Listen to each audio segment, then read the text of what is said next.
ನಮಸ್ತೆ. ಇವತ್ತು ಮಧ್ಯಾಹ್ನದಿಂದ ವ್ಲಾಗನ್ನು ಸ್ಟಾರ್ಟ್ ಮಾಡ್ತಾ ಇದ್ದೀನಿ. ಮಧ್ಯಾಹ್ನ ಊಟಕ್ಕೆ ಅಡುಗೆನ ಮಾಡ್ತಾ ಇದ್ದೆ.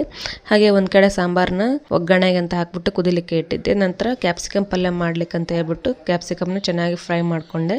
ಈ ರೀತಿ ಫ್ರೈ ಮಾಡ್ಕೊಳ್ಳೋದ್ರಿಂದ ಖಾರ ಸ್ವಲ್ಪ ಕಡಿಮೆ ಆಗುತ್ತಂತೆ. ಹಾಗೆ ಅದೇ ಪ್ಯಾನ್ನಲ್ಲಿ ಸ್ವಲ್ಪ ಎಣ್ಣೆನ ಹಾಕ್ಬಿಟ್ಟು ಶೇಂಗಾಕಾಳು, ಜೀರಿಗೆ, ಬೆಳ್ಳುಳ್ಳಿ, ಹಾಗೆ ಸ್ವಲ್ಪ ಕೊತ್ತಂಬರಿ, ಕರಿಬೇವು, ಧನಿಯಾ ಪುಡಿ, ಗರಂ ಮಸಾಲ ಪುಡಿ ಮತ್ತು ಅರಿಶಿನ ಪುಡಿ ಹಾಕಿ ಹಾಗೆ ಸಾಂಬಾರು ಪೌಡ್ರನ್ನ ಹಾಕಿ ಚೆನ್ನಾಗಿ ಫ್ರೈ ಮಾಡಿಕೊಂಡು ಮಸಾಲನ ರೆಡಿ ಮಾಡಿಟ್ಕೊಂಡಿದ್ದೆ.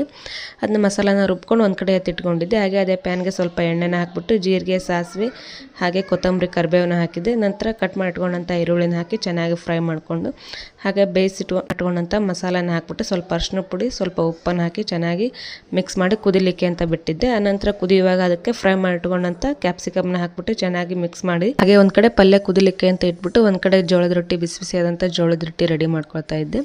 ಕ್ಯಾಪ್ಸಿಕಮ್ ಪಲ್ಯನೂ ತುಂಬಾ ಚೆನ್ನಾಗಾಗಿತ್ತು.